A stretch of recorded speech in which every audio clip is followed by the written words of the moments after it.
Estamos no ar, este é o podcast Motorsports.com, edição 318, numa edição mais do que especial, porque você já observou aqui ao meu lado o Guilherme Longo trajado com a camisa do Las Vegas Raiders, que até outro dia eu achei que ia ser a pauta do podcast hoje, não, vou falar de o NFL. Oakland Raiders, pra mim, me lembra mais. Assim, teve Los Angeles Raiders também.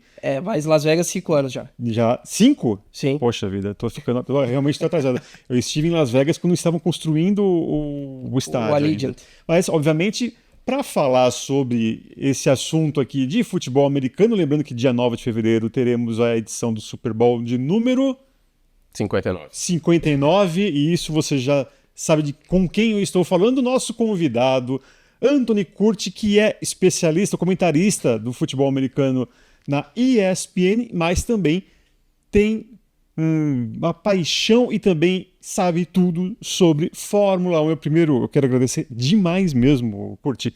Você, nessa correria, nesse período do ano que é tão louco para quem trabalha com a NFL, tem um tempinho aqui para pular aqui no nosso estúdio e bater um papo sobre Fórmula 1, e a gente vai falar também bastante sobre futebol americano. Muito obrigado, viu? Obrigado pelo convite, obrigado ao Mota também pelo convite, Guilherme, Eric.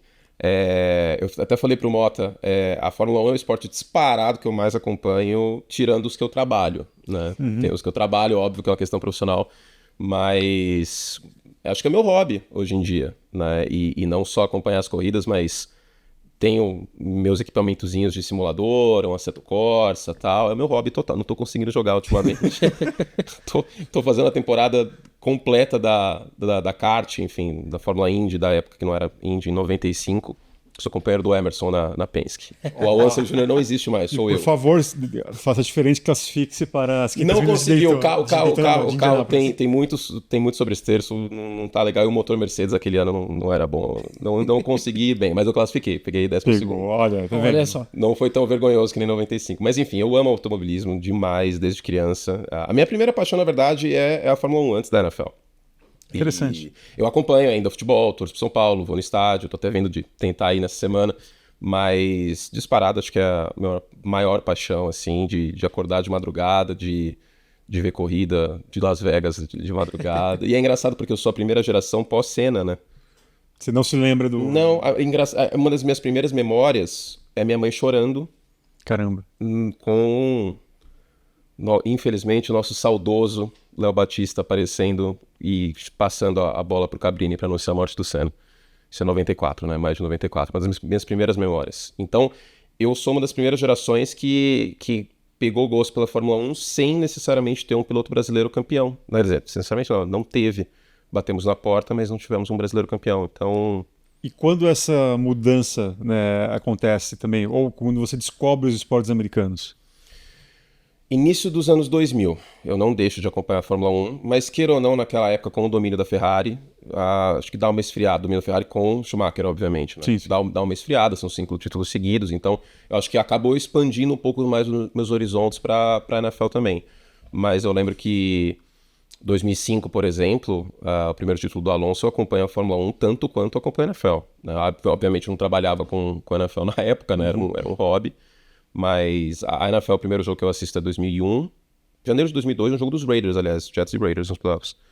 E aí eu ainda tô mais pro futebol, mais pra Fórmula 1, mas 2004, 2005 a chavinha vira totalmente, assim. E eu sempre amei esporte, de uma maneira muito, muito intensa. Uma coisa que passou muito do meu pai. Eu assisti as corridas com ele quando era criança, então acabei pegando gosto disso com ele. Pô, eu tenho memórias muito vivas de conversar com ele como criança, tentando dar um palpite para ver se o Rio ou o Villeneuve ia ser campeão em 96, por exemplo, no final do ano. Então, é uma memória afetiva muito, muito grande para mim, e acho que hoje é um amor que não virou profissão, né? Até conversei com você antes, eu cheguei a fazer alguns vídeos pro meu canal do YouTube que prioritariamente é NFL sobre Fórmula 1, mas eu não consigo ser 3, 4, né? Eu falei, não vou conseguir, eu vou focar só na NFL, pelo menos por enquanto, mas sigo acompanhando intensamente, claro.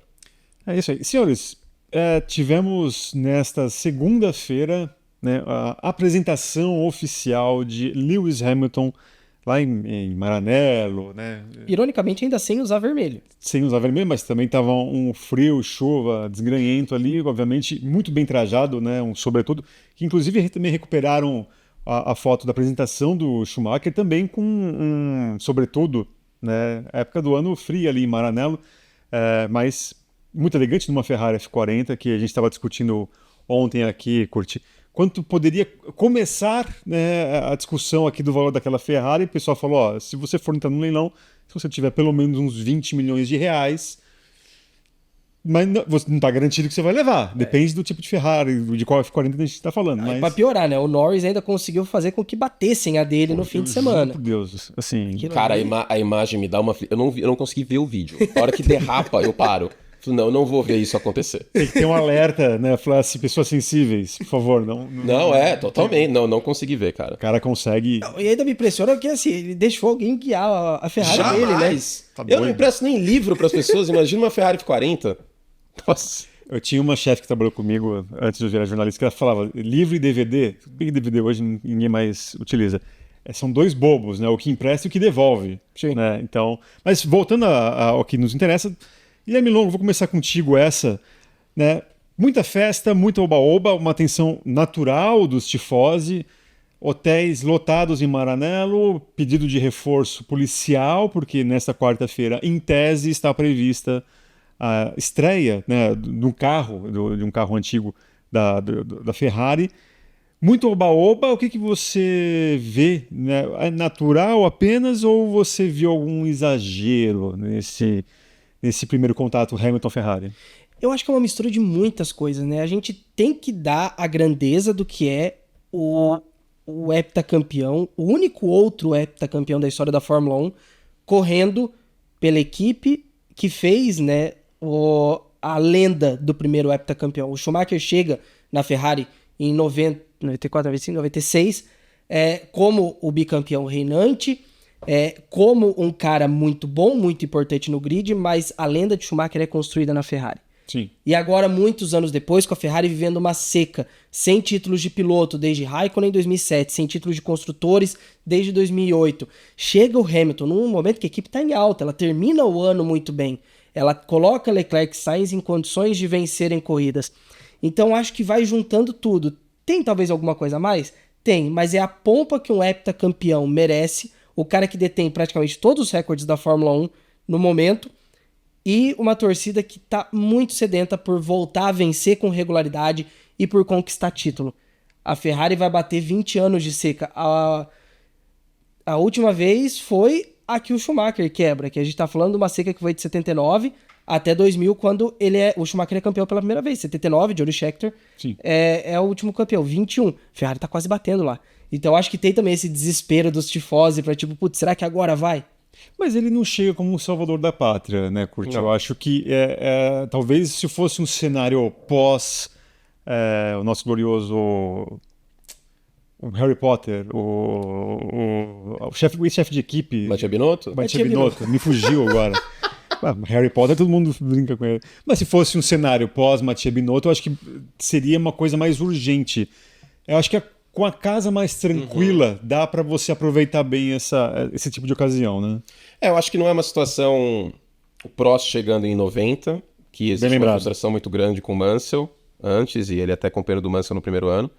Não é uma situação... O Schumacher em 96 também, que leva a parte da Benetton com ele, e 94, 95, ainda tem a vitória do Alesi em 95, mas foi uma grande frustração. O Alesi, a carreira do Alesi é uma frustração imensa, né? Porque ele desponta lá em 90, tal, na Tyrrell e tal, e a gente imaginava, obviamente não era nem vivo em 90, mas imaginava-se que ele fosse ser um piloto muito talentoso, era um piloto rápido, mas não foi consistente. Que eu brinco que é um pouco o Leclerc. Eu tenho essa opinião polêmica que o Leclerc é o Alesi do século XXI, porque é um piloto rápido, um piloto muito bom de treino classificatório, mas que não chegou perto de ter o potencial em ritmo de corrida mesmo. É uma opinião que eu sei que é extremamente polêmica, eu tenho há bastante tempo. Eu lembro que quando o Sainz chega, eu também falei assim, gente, o Sainz, existe um risco do Sainz ficar na frente do Leclerc no campeonato. Pensando num campeonato longo, porque o Sainz sempre teve essa questão de pontuar, de frequência. Então, não chega como salvador da pátria, mas chega com o quê de vou organizar a casa, né? Parece que é a última peça do quebra-cabeça nesse aspecto.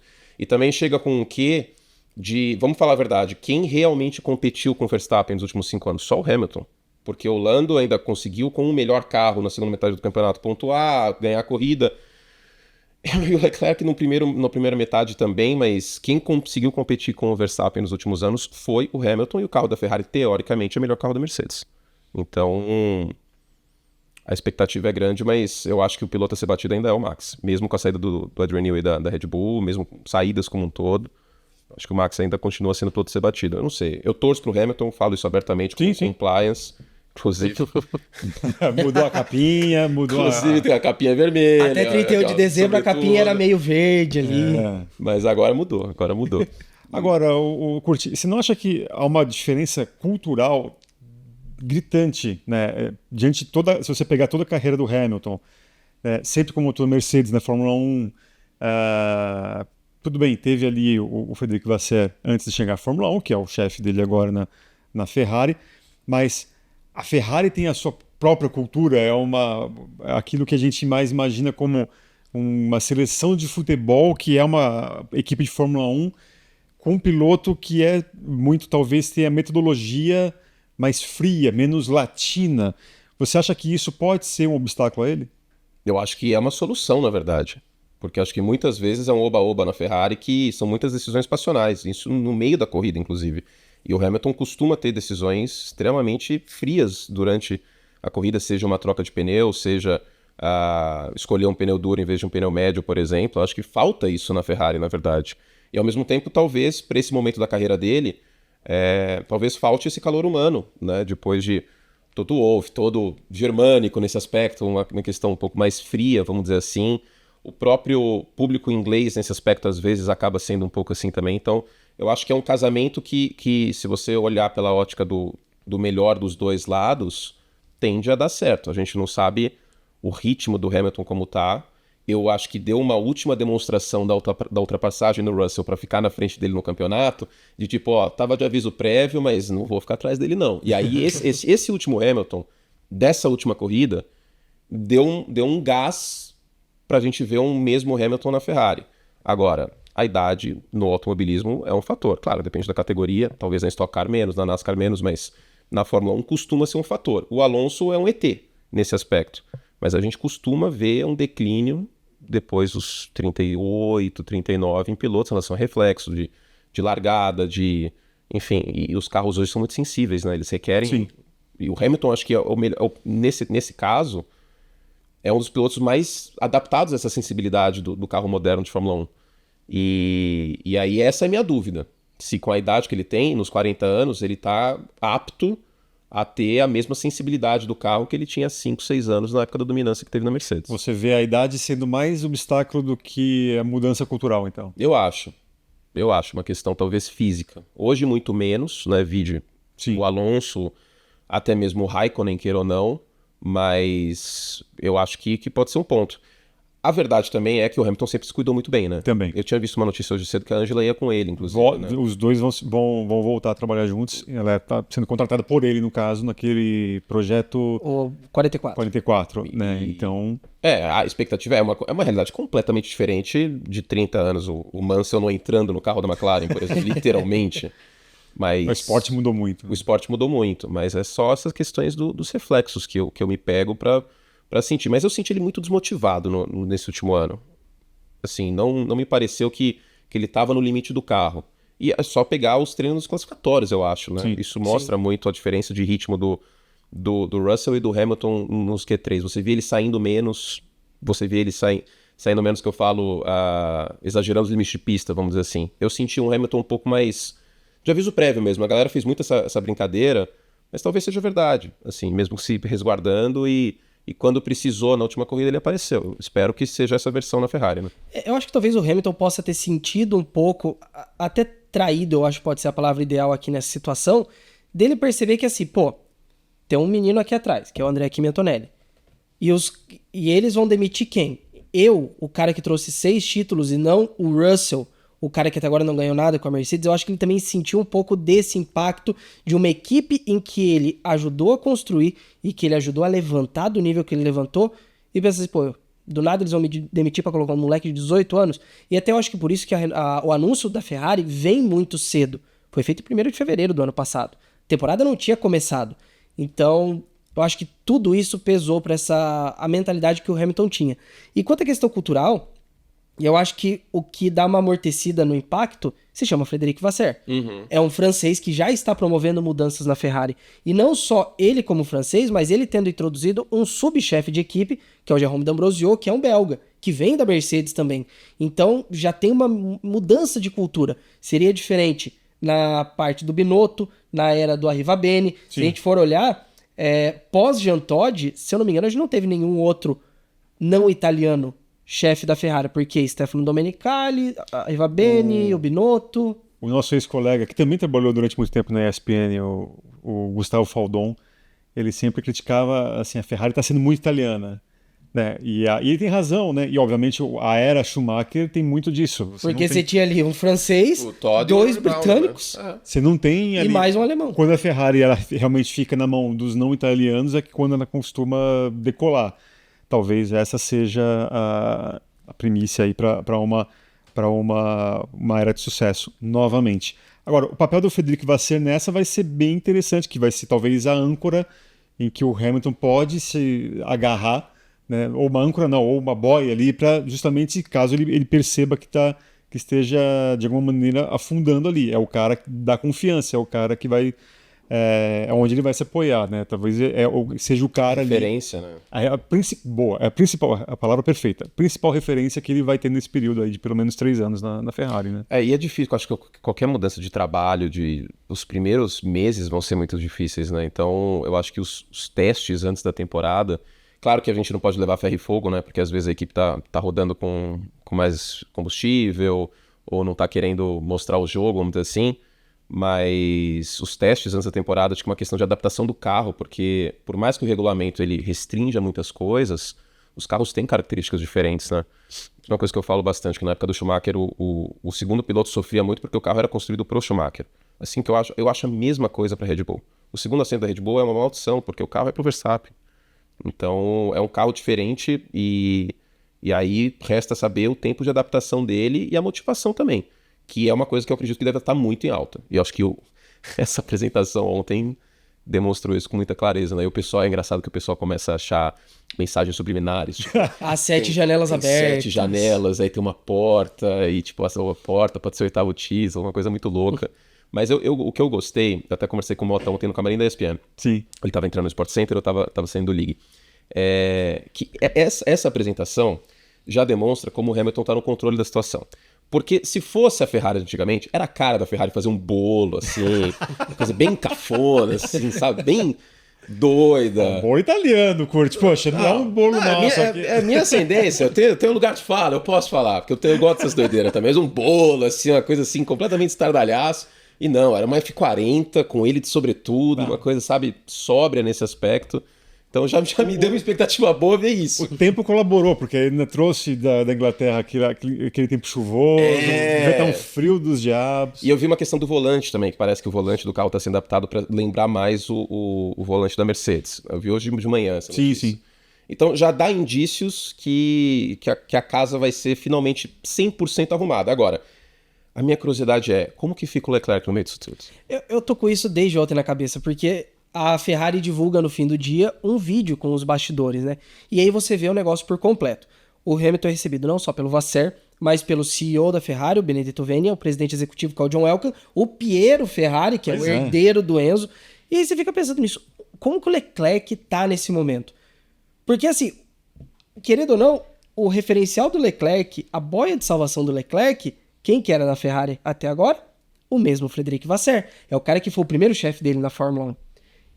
Então agora tem isso. Pra mim, o Leclerc, eu acho que agora que vai entender a realidade que ele tá se enfiando. Eu acho uma dinâmica Prost e Mansell total. Mansell era piloto veloz também, que acabou sendo campeão em 92, mas chegou o Prost e a equipe é do Prost. Eu acho que é uma dinâmica talvez parecida nesse aspecto. A equipe vai ser do Hamilton.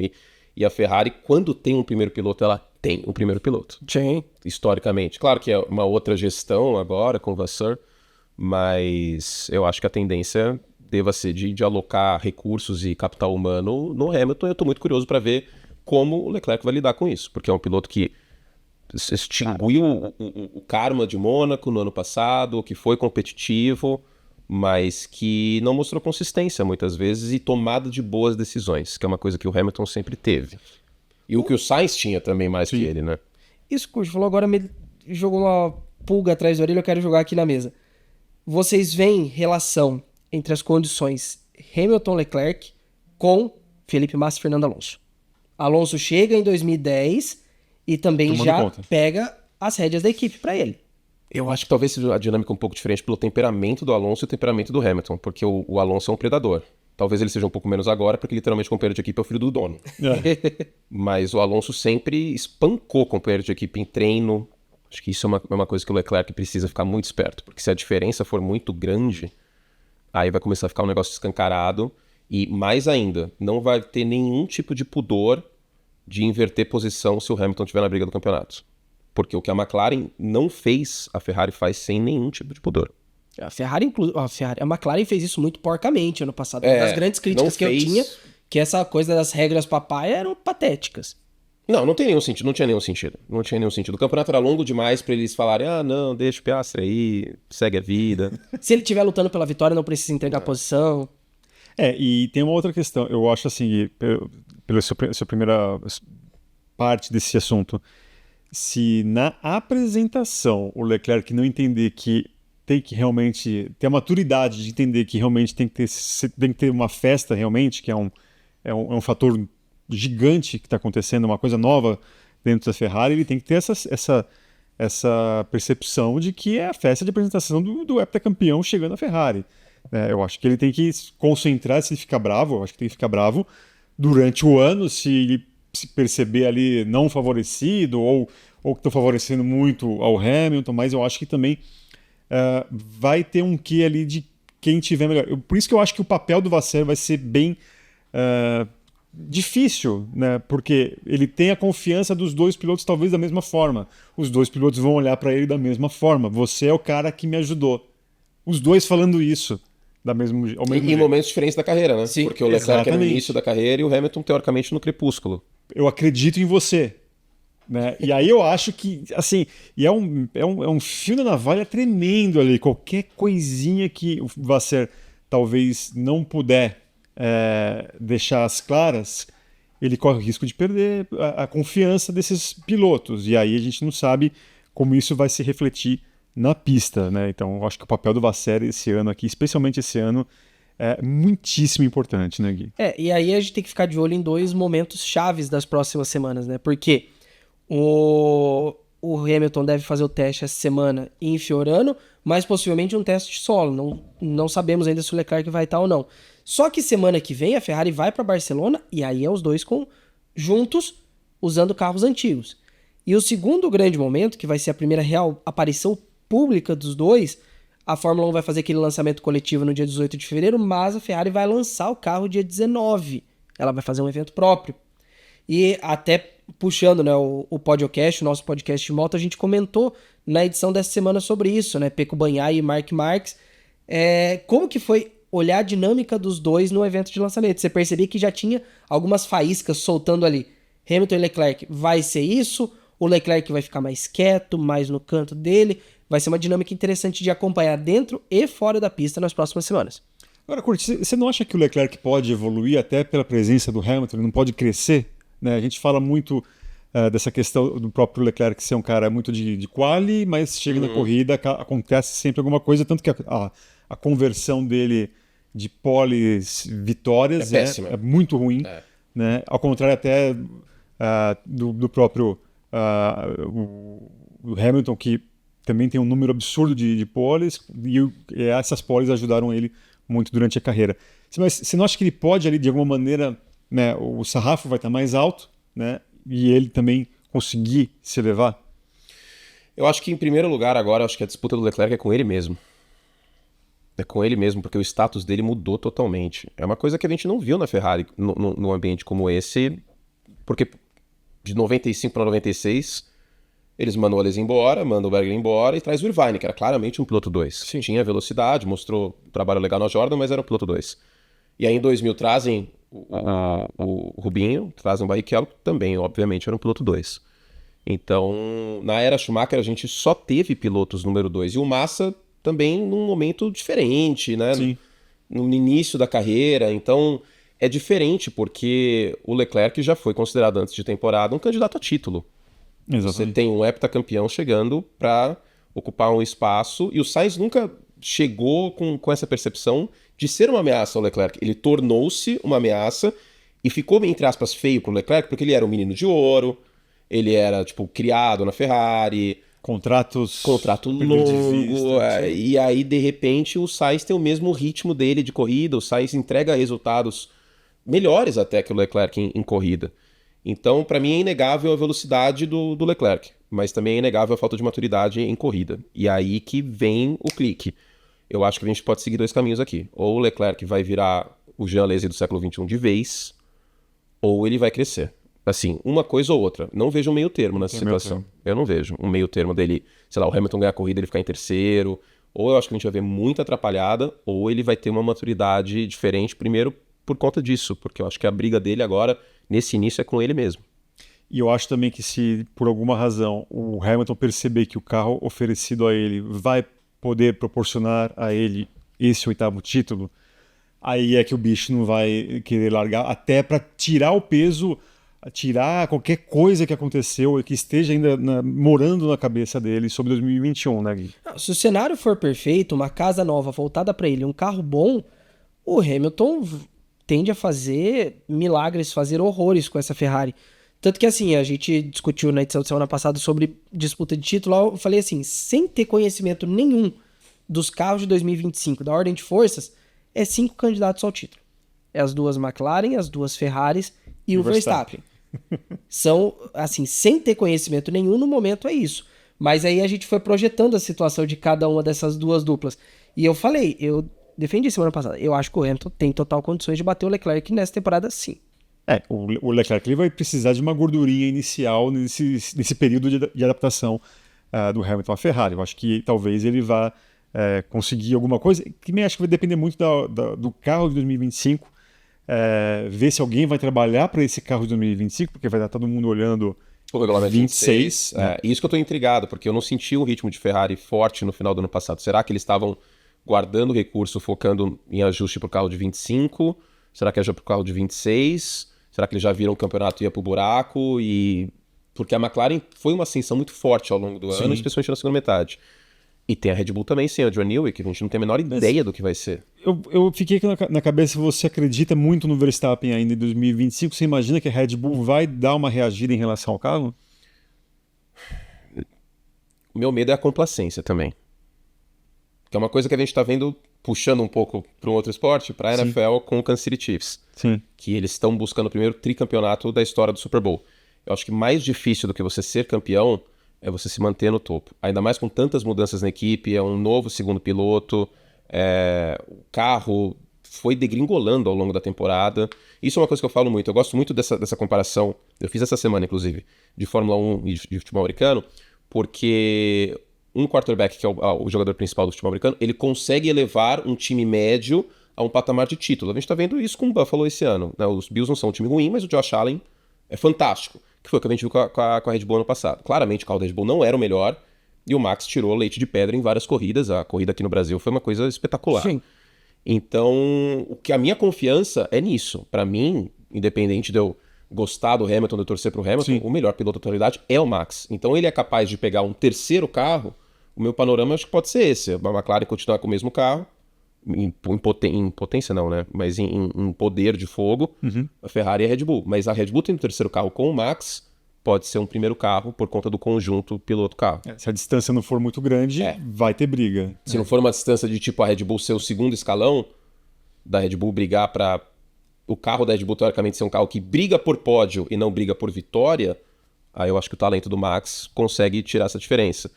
E vamos ver a motivação dele como tá agora. Talvez com o Hamilton na Ferrari a motivação seja diferente. E tem que ver a própria motivação dentro da equipe, né? Porque a gente fala do Adrian Newey, que claro, foi a maior, mas a Red Bull teve uma série de perdas ao longo de 2024. A gente tá falando do Jonathan Whitley, que inclusive foi liberado mais cedo para assumir o cargo de chefia da Sauber em abril ou maio. O Will Courtney, que já tá confirmado que vai pra McLaren e a Red Bull resolveu segurar ele até o fim de 2025. Pra equipe boa, eles não quiseram Então. liberar, né?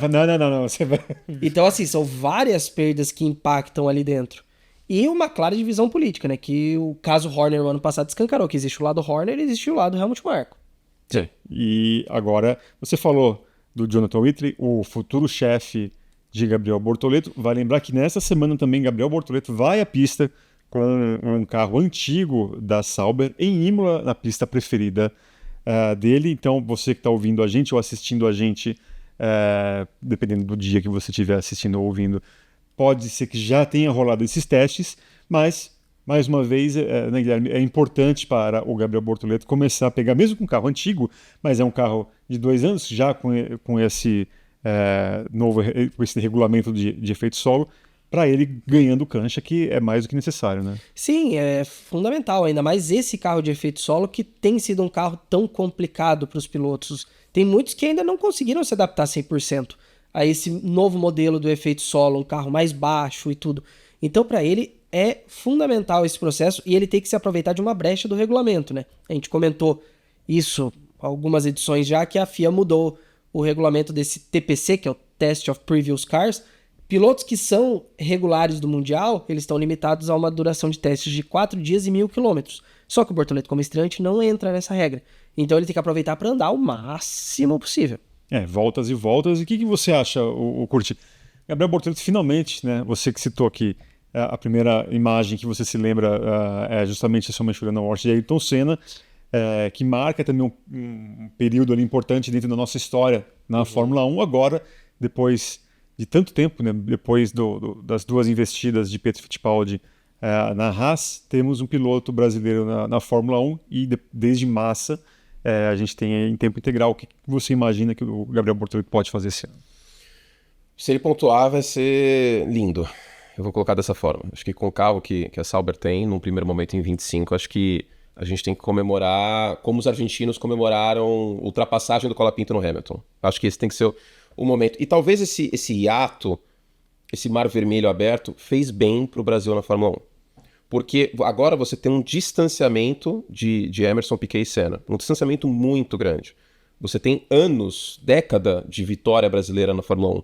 Então, tudo aquilo que a gente tinha de pressão, de tipo, você é brasileiro, então você vai competir pelo título. Você é brasileiro, então tem um bloco no Jornal Nacional que vai falar o seu desempenho no qualificatório. Não existe mais. Agora é uma outra questão que a gente volta no tempo como se a gente estivesse no início da década de 70, que qualquer resultado do Emerson no início dos 70 já era incrível. Obviamente, ele foi campeão, mas já era incrível. Totalmente diferente do que aconteceu com o Rubinho e totalmente diferente do que aconteceu com o Massa. Eu falo, cara, se o Barrichello fosse inglês, ele seria endeusado.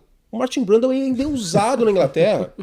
E ele literalmente foi companheiro do Rubinho em 96 e o Rubinho mostrou mais resultado. Então, assim, acho que agora a gente vai dar o valor à dificuldade que é chegar na Fórmula 1. Porque nos anos 90, com o dólar 1 para 1 e com todo o alcance que o automobilismo tinha aqui no Brasil, era uma outra realidade. Completamente diferente. E certamente que não voltará mais. E não voltará mais. Então hoje já era difícil naquela época, né? Já era muito difícil. Então, por exemplo, você tinha, além do Rubinho no final dos anos 90, você tinha, na época que o dólar era 1 para 1, você tinha o Ricardo Rossetti, que a família tinha recursos. O Pedro Paulo Diniz, obviamente, também mais recurso ainda. E agora você não tem essa possibilidade. Por mais que você tenha uma família bilionária brasileira, o dólar não ser 1 para 1... As dificuldades são outras, né? Naquela época era um distanciamento muito grande, né? Não tinha essa conexão, essa proximidade com o restante do mundo. Agora é o financeiro que tem pesado mais na história. E eu acho que as categorias de base eram mais baratas na época também, né? Eu tava ouvindo esses dias acho que é Beyond the Grid, entrevista com o Christian. E ele fala da época dele na Fórmula 3 inglesa e tal, e acho que era muito mais barato, e agora é um achismo meu, mas eu imagino que sim, você ser um expoente numa Fórmula 3 inglesa, numa Fórmula 3000, nos anos 90 e nos anos 2000, do que é competir hoje na Fórmula 2. E até impressão também, né? Uhum. É um campeonato mundial a Fórmula 2, menos do que a Fórmula 1, obviamente, mas... Então, é muito mais difícil. Já era difícil para um brasileiro, para um sul-americano. E acho que para um latino como um todo, né, o Pérez chegou na Fórmula 1 muito por conta do apoio do Carlos Slim. Sim. Isso é evidente. Né? Então, Se manteve na Red Bull até agora por causa disso. total. Então, assim... A hora extra do Pérez na Red Bull, aquele banco de horas, você pode tirar 2 férias, né? Então eu acho que o legal é isso, cara, que existe um distanciamento e acho que a pressão é muito menor. E qualquer resultado positivo do Bortoleto, passar pro Q2 já tá muito legal. E antigamente, não passar pro Q2 ia ser uma tragédia. Sim. Uma tragédia, meu Deus, um piloto Como brasileiro. assim? E você vê que até os últimos pilotos brasileiros sofreram um pouco com isso. O Felipe Nasser sofreu com isso, por exemplo. Sim. Na mesma equipe. E olha a expectativa como é diferente. Claro, o Bortoleto acho que chega com muito mais expectativa, né? Claro, evidente, como campeão e uma ascensão muito consistente, né? E vitoriosa, mas não tem como, cara. Fórmula 1 é carro também. Também. E existe um limite de equipamento muito evidente que a meta é Q2 e pontuar. Se isso acontecer com frequência, vai ser maravilhoso. Agora a gente vai virar a página para falar também dessas comparações que eu acho muito interessantes e que também eu acho que para a galera que acompanha a gente, que às vezes fica brava quando a gente compara algum outro esporte, eu acho uma bobagem isso, porque isso enriquece a nossa mentalidade esportiva. Eu acho que quanto mais você que está acompanhando a gente, inclusive você que está acompanhando a gente, se estiver assistindo, coloca aqui na área de comentários quais os outros esportes que você acompanha também, além do automobilismo. E antes de falar sobre essas comparações, né, a gente estava conversando até antes de você vir aqui, sobre essa questão que você já passou também da questão do quarterback e tal. O Hamilton tem uma porcentagem do Denver Broncos. É acionista. Tem, ele é acionista minoritário, sim. Ele não tem a maior parte, mas ele tá envolvido. Não à toa, o Hamilton vive postando coisas nos stories e tal do Broncos. Do Broncos, E também o Travis Kelce, vamos me ajudar. Aí é o outro lado, né? O Travis Kelce e o Patrick Mahomes são acionistas da Alpine. Da Alpine. Meio mundo é acionista da Alpine também, né? Assim, eles abriram ali, entrou Travis Kelce, entrou Patrick Mahomes, entrou Ryan Reynolds, o Alexander Arnold, entrou um monte de gente ali do lado. Entrou uma galera ali, né? Enfim, é interessante observar esse olhar, né, dos pilotos da Fórmula 1 para com a NFL. Eu acho que você que acompanha muito mais, o Curti, é um mundo que, apesar de ser um esporte norte-americano, as cifras envolvidas é de um esporte mundial, global, como a Fórmula 1, global, né? Como a Fórmula 1. E eu acho que talvez até... E aí também tem o reverso disso, né? A Liberty Media, ela quer justamente abocanhar esse mundo americano, por isso que a gente sempre fala aqui também da questão de 3 corridas nos Estados Unidos e tal. Inclusive uma que é organizada pelos donos do Miami Dolphins. Em volta do estádio, exato. Em volta do estádio. Então tem esse cross de Fórmula 1 e NFL, né, é muito maior do que a gente imagina, né? Total, porque é engraçado porque são caminhos opostos. A Fórmula 1 até 10 anos atrás era um esporte global, só que ninguém nos Estados Unidos estava nem aí para a Fórmula 1. Sim. E a NFL até 10 anos atrás era um esporte americano que ninguém fora dos Estados Unidos estava nem aí para a Fórmula 1. Então eu acho muito louco isso. Como os esforços eles estão em opostos, né? Porque a NFL agora ela tá com uma meta neste momento, nessa década, de talvez ter aí 15, 17 jogos fora dos Estados Unidos por ano. Caramba! Né? Não é algo oficial, mas imagina-se, porque a temporada tinha 16 jogos. A temporada virou 17 jogos. E os times que têm 9 jogos em casa, geralmente o 9º jogo, um ou outro, está sendo jogo internacional. Então imagina-se que a gente deva chegar a um momento que vai ser 18 jogos por time, vão ser 18 jogos por time, e a gente vai ter toda semana um jogo internacional jogo fora dos Estados Unidos. Na NFL, que pra gente aqui no Brasil é maravilhoso, né? A gente ainda não tem contrato assinado pra 2025, a gente tá gravando dia 21. Isso. Que pode ser que aconteça aí nos próximos dias, não sei, espero que a gente já tenha anúncio de jogo em Madrid, em Londres, como sempre, na Alemanha, e em Berlim, pode ser que a gente tenha São Paulo aí de novo neste ano, a expectativa é boa. E a Fórmula 1 ao contrário, né? Com todo esse movimento do Drive to Survive, com 3 corridas nos Estados Unidos, a gente teve momentos de corrida nos Estados Unidos, em Phoenix, nos anos 90 fica 100, né? Mas em Phoenix, em Watkins Glen, em Indianápolis. Aquele circuito bizarro de Las Vegas. Aquele circuito bizarro de Las Vegas no estacionamento do Caesars Park. Coitado do Perni, né? Ele deve olhar essa corrida em Las Vegas assim, era isso que eu queria e ninguém me apoiou. Mas é engraçado porque eu lembro que em Indianápolis era uma corrida latina. você via, ainda mais por causa do Montoya na época, né? Também. Mas você via as arquibancadas, você via bandeiras da Colômbia, você via bandeiras do México, não era uma coisa que o americano tinha abraçado. E talvez até nos Estados Unidos tinha um sentimento meio de tipo, putz, mas o nosso maior palco, os nossos 2 maiores palcos, Daytona e Indianápolis, os caras vêm aqui, tipo, destroem o meio do autódromo pra fazer um misto, nem no oval eles estão correndo, aí toda aquela polêmica do pneu Michelin, e aí, putz, assim, ficou um clima ruim. E a Liberty Media é uma empresa essencialmente esportiva americana. Eles são donos do Atlanta Braves, que é um time de beisebol. Então, eles têm esse know-how muito forte. Eu acho que às vezes extrapola. Tipo, houve uma época de bandeira vermelha, assim, qualquer coisa, bandeira vermelha, que não precisa, pra ter a relargada, pra ter emoção. Ou algumas cafonices também, que eu acho, por exemplo, o pré-largada em Austin sempre foi uma cafonice inacreditável, assim, que não precisa. O Verstappen fica pé da vida com as cerimônias que tem em Las Vegas. A limousine é extremamente cafona também, assim, é umas coisas que não precisa, que você vê que os pilotos estão desconfortáveis. O Pérez ao lado do Buffer, ali Nossa, sim. Isso aí eu acho legal, porque eu sou fã do Michael Buffer e do Bruce Buffer, dos irmãos. É Bruce? Acho que é Bruce. Eu gosto muito deles. Essa cafonice eu sou a favor. Mas existe um esforço muito grande da Fórmula 1 entrar nos Estados Unidos. Eu acho que conseguiu, cara. Eu fui para os Estados Unidos agora em maio e eu fiquei impressionado com a quantidade de criança que eu vi usando coisa de Fórmula 1, cara. Eu vi muita criança usando o boné da Ferrari em Nova York, camiseta da Mercedes. Eu olhava assim, você nos Estados Unidos mesmo, tipo... E mesmo pensando nas marcas, né? Tipo, você está falando de marcas globais, mas que nos Estados Unidos não tem tanta força, porque eles defendem muito também as marcas locais. Então, Ferrari e Mercedes não tem uma penetração tão grande assim nos Estados Unidos. Ajudou agora, através da Fórmula 1, esse processo. E eu acho que, assim, até falando do meu lado aqui, da questão da comparação com a NASCAR, mas eu acho que no final das contas, por mais que todo mundo gostaria de ver, né, a questão da audiência televisiva, de como, né, se há um embate entre a audiência de televisão NASCAR versus Fórmula 1, mas eu acho que o mais importante, e que eu acho que boa parte dos objetivos da Liberty para com as equipes já foi atingido, na verdade são as empresas, as grandes potências, né, norte-americanas que estão apoiando hoje marcas, as equipes da Fórmula 1. Você tem ali as 10 que vão virar 11 equipes da Fórmula 1, mais uma norte-americana, né? A primeira realmente norte-americana. Mas que, de alguma maneira, você tem ali... você vê marcas, grandes marcas, né? A própria HP, né? na Ferrari. Vai me lembrando que minha memória agora foi para o espaço. Mas tem ali, você tem grandes marcas. A Oracle na Red Bull. A Oracle na Red Bull.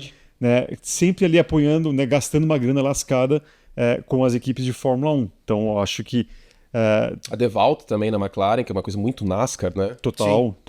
Então, e eu acho que assim, talvez, não que a audiência televisiva dentro dos Estados Unidos da Fórmula 1 seja uma coisa secundária, obviamente, quanto mais, melhor. Mas talvez essa pretensão fique em segundo plano. Isso eu tenho curiosidade, eu nunca cheguei a ver. Os números da Fórmula 1, porque não são todas as corridas que são em TV aberta, né? Acho que é Mônaco, as corridas americanas são na ABC, acho que as outras são na ESPN. Isso, e algumas até são na ESPN 2 dos Estados Unidos, dependendo do Mas é muito, time. porque a NASCAR agora tá indo... Não, se bem que a NASCAR é toda dividida, né? Toda fatiada. Sim, esse ano vai ter mais 2 players ali, você vai ter 5 corridas na Amazon Prime e 5 corridas na TNT. Mas os números são parecidos? Não. Aí o que acontece? Eu recebi, inclusive, um relatório de um desses fanáticos que realmente colocam e compilam todos os dados dentro dos Estados Unidos. Se não me engano, das 37 corridas, as principais ali, das 37 maiores audiências do automobilismo norte-americano dentro dos Estados Unidos, 36 são de NASCAR, 38 ou 37. Tá. Só perde também a segunda posição. O horário ajuda mais também, né? Não é uma desculpa, mas queira ou não, a NASCAR é de tarde, a Fórmula 1 sim, tem a questão. Ainda mais cedo que aqui, né? 8 da manhã, Exatamente. Eu achei o relatório que você falou. A mais vista, obviamente, de automobilismo no ano foi a Daytona 500, depois a Indy 500. Isso. E aí você olha os 40 primeiros lugares, só tem um Fórmula 1, que é o GP de Miami. Só que quando você olha, a lista tem 150 posições. Basicamente, o calendário inteiro da Fórmula 1 tá aqui. É uma coisa que não acontecia em anos anteriores. Não, com certeza. Aí também eu até, quando eu soltei internamente esse relatório, tem ali, tá bem destacado o GP de Miami, mas também vale que Eu não sei qual é o gênio com J que marca, que faz questão de colocar uma corrida dos Estados Unidos da Fórmula 1 junto com a NASCAR, no mesmo horário que a NASCAR, sendo que as duas categorias podem se beneficiar não batendo o horário, né? E no caso do GP de Miami, eles estavam tendo um rain delay, não, uma demora por conta da chuva na Caiu NASCAR. um raio aos 50 km. Não, é chuva mesmo. E tá tirando sarro. E aí, obviamente, o público que tava esperando pra assistir a Muda de NASCAR canal, vai assistir a Fórmula 1 em casa, em Miami. É que a NASCAR também tem um pró muito grande, que ela tem um bastião no sul e no sudeste dos Estados Unidos. Sim.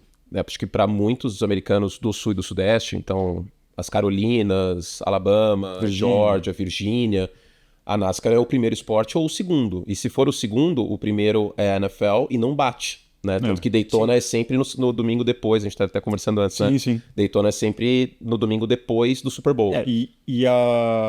Falando da audiência da NASCAR, né? Ela sangra muito a partir do momento que começa a NFL. Você pega os números, assim, cai, por mais que seja, inclusive, na fase final, né? Que é onde você poderia ter os playoffs da NASCAR, que poderia ter ali um aumento, na verdade, ela tem uma estagnação ou queda, porque a galera toda... A World Series, por exemplo, parou nos últimos anos de bater calendário com o domingo de NFL. A World Series, que é a final do beisebol, melhor de 7, eles não marcam jogo no domingo mais. Antigamente tinha e que se dane. E agora, que dá até inclusive um pau aqui no Brasil, porque aí o Sunday Night Football da NFL ia pra ESPN 4 e a World Series pra ser a final ia na 2, o povo da NFL ficava muito bravo. Jornalisticamente, você tá numa final versus uma partida de... Mas o beisebol parou de bater, por exemplo. A NBA, agora nos playoffs da NFL, eles estão fazendo jogos mais cedo. Foi o LeBron que reclamou, né? O Kevin Durant tava assistindo o jogo agora, então... E teve o Natal também, né? Que agora a NFL falou assim, não, Natal não é mais de vocês, a gente quer o Thanksgiving, que o principal feriado americano é o Thanksgiving, né? O que o Natal é pra gente, o Thanksgiving é pra eles. Não, a gente vai pro Thanksgiving, a gente vai pro Natal também. Porque a NFL é muito, muito, muito dominante. Vocês estavam falando desse ranking, saiu um ranking agora há pouco das 50 maiores audiências televisivas americanas. E tipo, sei lá, 70% é jogo de futebol americano, e aí tem, sei lá, um debate presidencial ou alguma coisa assim. Algo extraordinário. É muito, muito, muito absurdo. Um jogo de playoff nos Estados Unidos dá facilmente 30 milhões de pessoas assistindo, e o Super Bowl é um fenômeno. Então eu acho legal essa perspectiva da Fórmula 1 querer entrar nos Estados Unidos, coisa que ela efetivamente nunca conseguiu, até a Liberty Media assumir, e a NFL o oposto. Porque sempre foi considerada uma coisa muito, muito americana, muito estadunidense, enfim. E agora ela está começando a ter esse viés um pouco mais global, coisa que o basquete já tinha, coisa que a Fórmula 1 sempre teve. Então é engraçado isso. Mas ao mesmo tempo eu acho que nacionalmente a queda de prestígio da NASCAR e da Indy, porque a NASCAR no final dos anos 90, ela chega a ser um negócio não tão grande quanto a NFL, mas eu acredito que nacionalmente nos Estados Unidos ela chega a ser o segundo esporte americano. Sim. No final dos anos 90. Então a queda de prestígio nacional da NASCAR, mas da Indy ainda mais, ela abre uma janela para a Fórmula 1 começar a entrar, porque eu acho que não conseguiu também por conta dessa resistência do americano. Nessa época de tipo, a gente tem a Indy, a gente tem a NASCAR, a gente tá muito bem aqui, não precisa de vocês aí fazendo curva pra direita, tamo bem. Então, eu acho que isso é um fator também. Tem um causo, né, de que o Schumacher, ele, assim, passa férias, podia ir para os Estados Unidos tranquilamente, Michael Schumacher, né, porque não seria abordado, imagina, Schumacher aqui, o Schumacher, sei lá, em alguma outra um ponto turístico mundial, ele ia ser reconhecido, ia juntar, aglomerar e tal.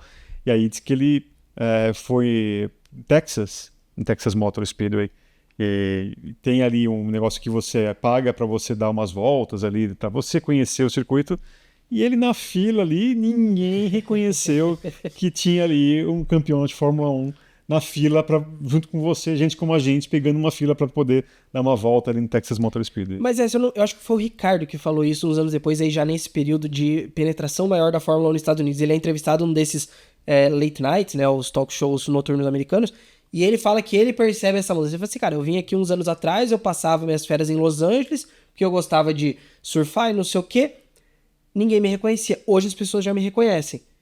É um processo que é muito recente e aconteceu muito rápido. Acho que ele tem casa em Los Angeles. Eu acho que é. E ele é muito fã de NFL, torce pro Buffalo Bills, e agora, depois da aposentadoria dele, compulsória, mas ele foi no jogo dos Bills, é um escarcéu absurdo, assim, tipo, não é essa época do Schumacher, né? E Sim. você vê, o Ricardo não é o Hamilton, não é o Verstappen. Você sabe de cabeça se alguns pilotos da Fórmula 1 torcem para times da NFL? Você falou do Ricardo. Eu acho que só o Ricardo, porque eu sei só o Ricardo com o Buffalo Bills. Não... E uma curiosidade que eu tenho aqui, a gente Talvez também porque ele é australiano, e na Austrália os esportes americanos têm uma certa penetração. Sim. eu falei aqui, muita gente corneta as nossas produções aqui quando a gente compara com algum outro esporte. Por um acaso, se no seu canal ou até mesmo nas transmissões da ESPN, se você faz algum comparativo com algum outro esporte, tem corneteiro também? Não, pelo contrário. Eu não sabia disso, agora eu tô preocupado. Por favor, eu sou legal, tá, gente? Não, você tem noção, uma Não. das pessoas que mais apanham aqui nas nossas gravações é Felipe Mota. Felipe Mota. Felipe gosta de falar bastante de futebol, de basquete, a galera, ai, tá aí esse aí já falando de futebol. Mas eu acho que existe uma questão de que... Eu não sei, talvez por a gente morar no país do futebol, Tem isso. talvez porque o automobilismo, a Fórmula 1 é uma coisa mais antiga aqui no Brasil. Né? Começa com o Emerson um negócio a crescer, na época do Piquet e do Senna, uma loucura. E aí eu acho que existe uma questão protetiva, assim, sabe? Tipo, pô, a gente sempre foi relegado um pouco, e aí o Senna morreu, e a galera começou a falar que a Fórmula 1 acabou em 94, e essas bobagens. Então acho que existe uma postura talvez mais belicosa do fã de automobilismo por conta disso, de tipo, protetiva mesmo, talvez com o que os americanos tinham com a NASCAR e com a Indy. Pois é. Né? Então, sei lá, se tivesse um podcast, na época não existia, em 1998, e aparecesse um piloto de Fórmula 1, os caras falam, o que esse cara tá fazendo aqui e tal. Mas eu acho legal, cara, você poder acompanhar vários esportes, porque quando a NFL acaba, eu fico feliz, porque eu sei que daqui a um mês começa a Fórmula 1. E o meu domingo tá preenchido, vamos dizer assim. E então, pro fã de Fórmula 1, que são meses muito ruins, né? Dezembro, janeiro, são os meses que a NFL tá pegando fogo. Então, faço o convite aqui, eu acho que dá para gostar de mais de um esporte. Existem referências, como eu falei, eu vejo muito essa questão do piloto na Fórmula 1 ser o quarterback no time de futebol americano. Assim, é o mesmo peso, né? De um time bom com um piloto ruim, não dá certo. E o contrário acontecer também. Então, eu brinco muito que eu gosto dos esportes que usam capacete. Meus esportes favoritos são os que usam capacete, né? Porque a Fórmula 1, o futebol americano e o beisebol, quando você vai rebater, usa capacete também. Eu acho que dá pra gostar de mais de uma coisa. Eu entendo quem tenha a restrição, quem tenha, às vezes, até uma questão de tipo, esse negócio dos Estados Unidos aí. Mas, cara, a Fórmula 1 é britânica. Essencialmente a Fórmula 1 é britânica. Assim como o futebol é inglês também, né? O futebol não nasceu, não brotou no Brasil. Não é biribol que foi inventado no Brasil. Em Birigui. Então... Agora, Curti, pra gente fechar esse nosso papo muito legal, as suas referências. Você falou que é fã do Hamilton, né, piloto atual, mas você tem a preferência de algum piloto que fez parte da sua infância? Cara, o primeiro piloto que eu torço, que eu lembro de torcer, é o Hakkinen. Mika Hakkinen. Que tinha um quê de Leclerc também, né? Aproveitando que eu falei do Alesi, vamos ver se o Leclerc vira... Porque o Hakkinen batia pra cacete. Sim. Nossa, o carro estourava toda hora, o motor, porque ele exigia mais o carro. Mas era um piloto rápido, né? Tanto que, se eu não me engano, o Suzuki 93, ele classifica na frente do Senna. E meu primeiro piloto favorito é o Hakkinen. O campeonato de 99 foi um sofrimento absurdo. Eu ficava indignado. Eu falei, cara, não é possível que o Hakkinen vai perder pro Frentzen ou pro Irvine. Isso não pode acontecer. O GP da Itália é um dos piores momentos, assim, pra mim. E aí o Hakkinen perde espaço, do campeonato de 2000 é muito frustrante pra mim. Aí depois eu falo, McLaren é finlandês, vamos com o Raikkonen, né? E é engraçado porque acontece... Outra coisa que é igualzinha na Fórmula 1 com a NFL, tem uma dominância, uma dinastia, aí aparece um expoente, aí todo mundo começa a torcer pra esse cara pra tentar, desbancar. O fã, né, no caso, pra tentar desbancar. Aconteceu exatamente isso com o Alonso. Todo mundo, finalmente alguém vai bater o Schumacher. Aí foi lá, o Alonso começou a ser odiado depois. Que é exatamente isso que aconteceu na NFL agora. Pra muita gente, o Mahomes era a esperança, finalmente alguém vai ganhar o Tom Brady. Aí o Mahomes virou dominante, e agora todo mundo torce com... desbancar esse cara. Exato. Então também tem essa semelhança. Aí eu torço pro Raikkonen, eu adorava o Montoya, porque o Montoya era muito sem noção. E eu acho que o Montoya era um dos poucos que não tinha medo de disputar a curva com o Schumacher. Acho que todo mundo tinha essa relevância, tipo, bater continência, vamos dizer assim. O Montoya era completamente maluco nesse aspecto. Eu gostava muito de... Não chegava a torcer, mas eu me divertia. Aí depois, cara, torcia sempre por vitória brasileira, claro, em paralelo. Claro. Pô, Áustria 2002, Dia das Mães, é um dos momentos mais tristes que eu tive assistindo esporte até hoje, com certeza. E a vitória do Massa em 2006, eu chorei até não poder mais. Mas é engraçado, porque eu acho que eu nunca cheguei a a torcer efetivamente pelo Barrichello, pelo Massa. E aí quando o Hamilton chega, eu não sei o que acontece, acho que porque é uma coisa muito, muito inédita, até sociologicamente falando, né? Então, ser o primeiro piloto preto de destaque na Fórmula 1, acho que isso me pegou muito também. E ele ser muito veloz já no início, né, cara? Chegando. Aquela saída também na entrada do box na China, uma tragédia, assim, total e completa. Então, é engraçado, porque eu acho que eu sou um dos poucos brasileiros, e agora vou me xingar pra cacete nos comentários, mas tudo bem. Um dos poucos brasileiros que não odeia o Sr. Glock. Nada contra o Glock. Nada contra o Glock. Ficaria feliz de qualquer jeito. Eu torcia pelo Hamilton, mas se o Massa fosse campeão, teria sido incrível, óbvio. Eu teria ficado feliz de qualquer jeito. É engraçado isso, né? Porque às vezes as pessoas são tão polarizantes de tipo, gosto do Hamilton, odeio o Verstappen. Gosto do Verstappen. Meu irmão, por exemplo, torce pro Verstappen e não é muito fã do Hamilton. Sim. Mas eu respeito muito o Verstappen, admiro muito o Verstappen, mesmo torcendo pro Hamilton. E eu acho que dá pra ser um pouco mais equilibrado. E aí, com o Hamilton, eu torço pelo Hamilton. E dos times que eu torço, o Hamilton, acho que a única alegria que eu tenho recente é o São Paulo na Copa do Brasil e o Hamilton dos últimos 10 anos. Porque eu torço pro Chicago Bears na NFL, que é uma tragédia total e completa. E pro Chicago Cubs, que eu vi campeão em 2016, mas também que não... Algum time da Fórmula 1 que tenha ganhado a sua... Ou era mais pro lado do piloto mesmo? Não, pro lado do piloto, mas eu tenho uma afeição pela McLaren, acho que pela essa época de... Eu acho que eu gostava do Hakkinen também, porque na minha cabeça a McLaren era associada ao Senna e ao Brasil, vamos dizer assim. E aquele carro de 97 a 2005, 2006, com o patrocínio da Oeste, eu acho que é um dos carros mais lindos da Fórmula 1. Aquele carro prata é uma coisa... Nossa, eu acho lindo demais. Acho que se eu ver um presencialmente, acho que eu tenho um piripaque. Então, acho que a McLaren e a Mercedes também por conta da época do Hamilton. Mas também não tenho nada de, tipo, contra alguma equipe, sabe? Eu admiro muito o jeito que se torce pela Ferrari também. Eu acho isso muito bonito.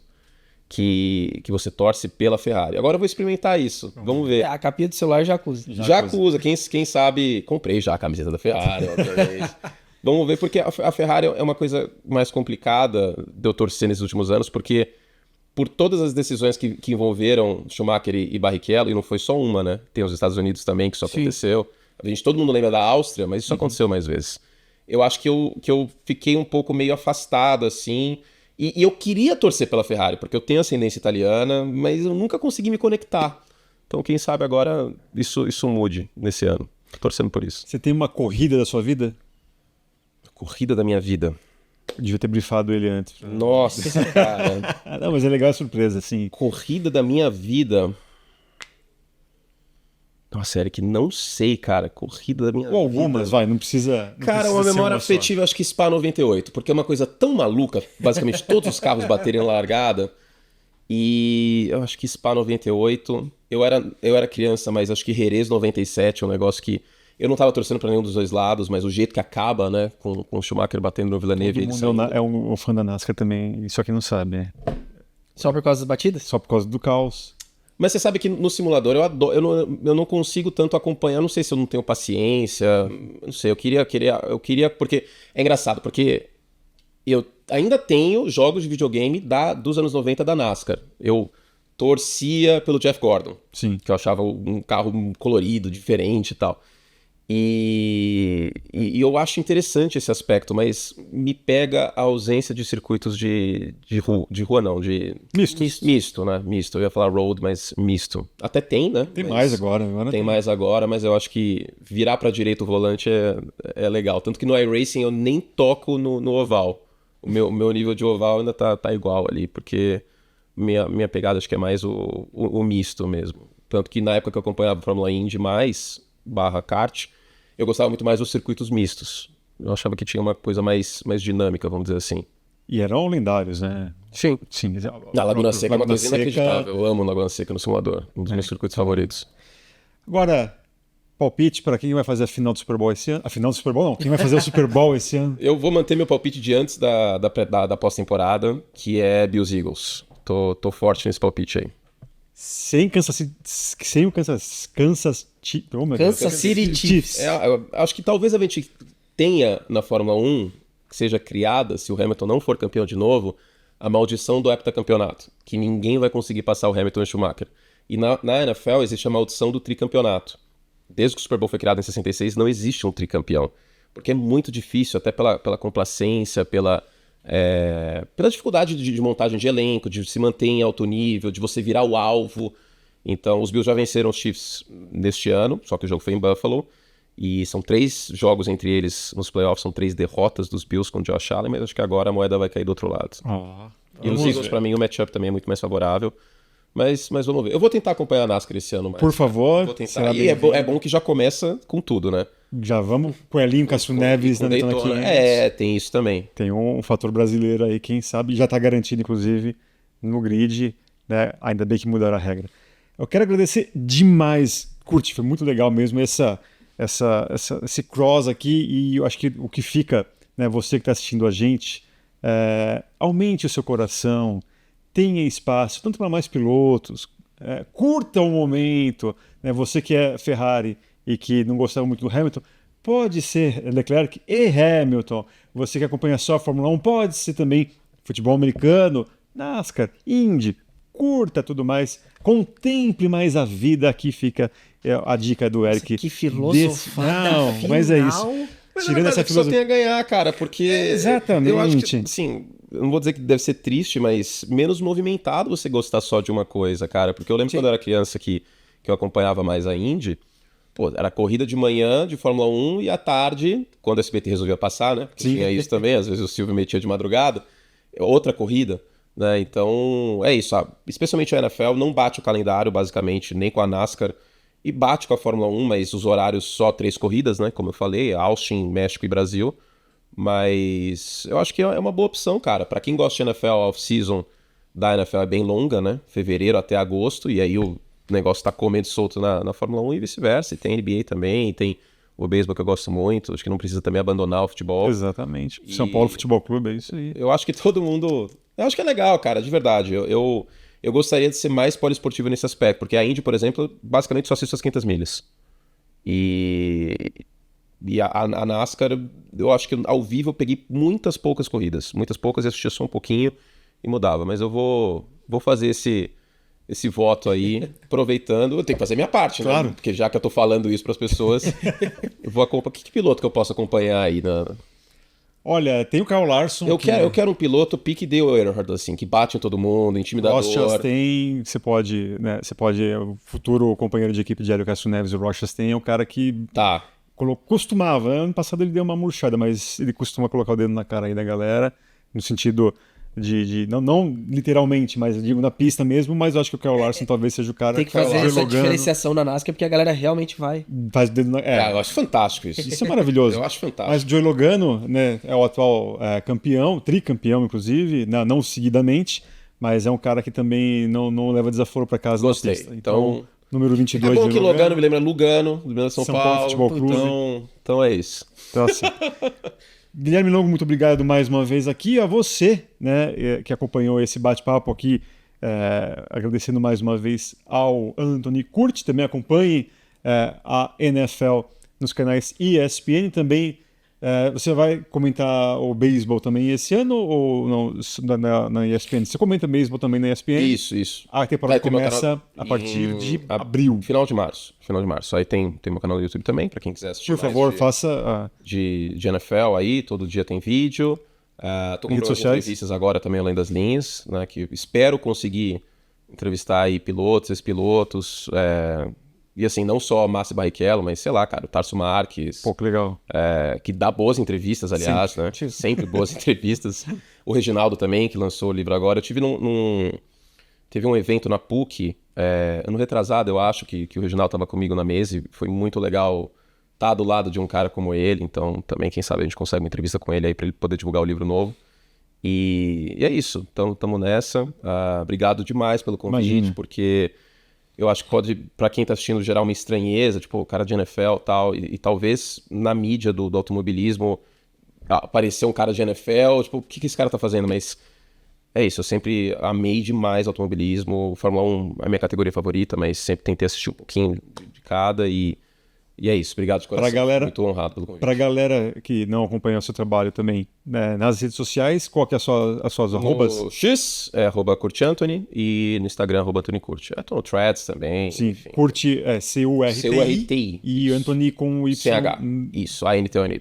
É, exatamente, tá tudo aqui bonitinho. Você que tá acompanhando a gente, se você... Ó, YouTube, o Kurt sabe, o YouTube, ele aponta ali, você que gosta do nosso canal, costuma acompanhar, mas não se inscreve. Então se inscreva no canal, ative as notificações para você não perder tempo quando tiver Tem uma atração. plaquinha aqui, ó. Eu tenho uma dessas também. Essa plaquinha, ó, aqui é legal. suamos aqui Opa!